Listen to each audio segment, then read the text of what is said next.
Assalamualaikum warahmatullahi wabarakatuh. Perkenalkan, nama saya Alika Azahra, NPM 23411090. Saya dari kelas manajemen 23A. Baiklah, di sini saya akan menjelaskan tentang laporan keuangan.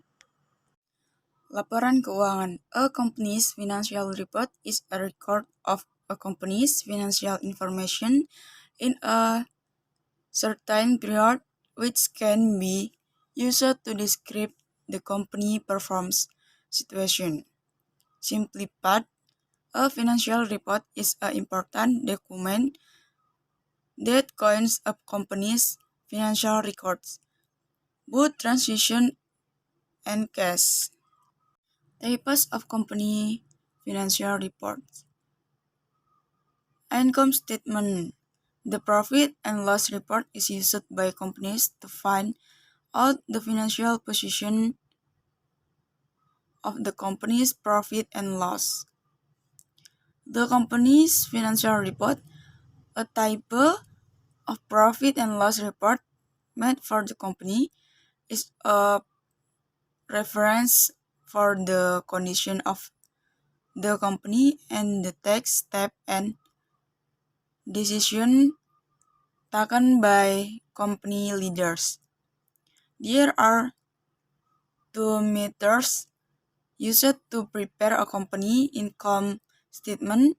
First, single step or direct method. Second, multiple step or gradual method. For the single step method or direct method, it is relatively easier compared to multiple step.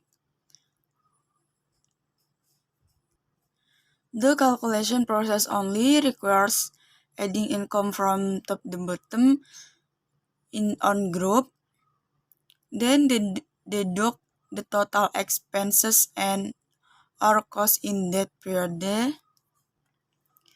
Meanwhile, for the multiple step method or gradual method, the income calculation is divided into two categories. First, the company's operational income comes from main activities and non-operational income. This distribution also applies to reduction in expenses and costs within that period. Components that need to be considered when preparing an income statement for a company's financial statements. First, income, both operational and non-operational. Second, loan expenses. 3. Tax expense. Next, company profit and loss. Finally, operating costs. Cash flow statement.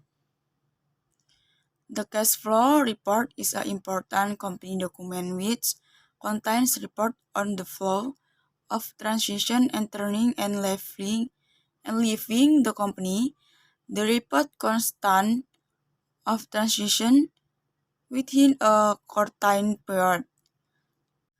3 important components are used to create a company's cash flow report, namely 1.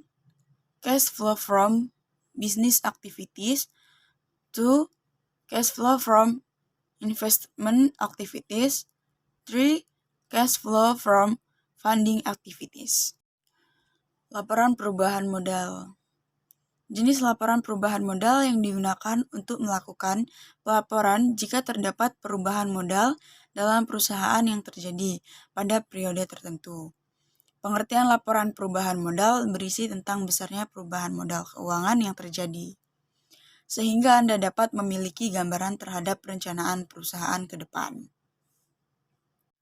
Laporan perubahan modal adalah modal yang dimiliki perusahaan di awal periode berjalan, pengambilan dana pribadi oleh pemilik bisnis, serta jumlah laba dan rugi bersih dalam periode tersebut. Karena itu, sebelum membuat laporan perubahan modal, perusahaan perlu membuat laporan laba rugi terlebih dahulu. Laporan neraca. Neraca atau yang bisa juga disebut sebagai balance sheet dalam istilah akuntansi merupakan sebuah laporan keuangan perusahaan yang menunjukkan kondisi, informasi, dan posisi keuangan suatu bisnis dalam periode tertentu. Laporan neraca sangat penting bagi perusahaan agar bisa merencanakan proyek ke depan. Untuk menyusun laporan keuangan perusahaan jenis neraca perusahaan, terdapat beberapa komponen neraca yang perlu disiapkan, yaitu jumlah aktiva baik berupa harta atau aset, kewajiban berupa utang, dan ekuitas atau modal perusahaan. Neraca memiliki 3 unsur, yaitu aset, liabilitas, dan ekuitas. Laporan untuk laporan keuangan. Laporan ini dibuat untuk menyajikan laporan keuangan yang bertujuan agar penjelasan laporan keuangan lebih terperinci dan lebih detail saat dibaca. Dengan menyusun laporan atas laporan keuangan, tentunya akan memudahkan pembaca mengetahui informasi penting dalam laporan keuangan. Mungkin cukup penjelasan dari saya, semoga bermanfaat buat semuanya. Thank you. Wassalamualaikum warahmatullahi wabarakatuh.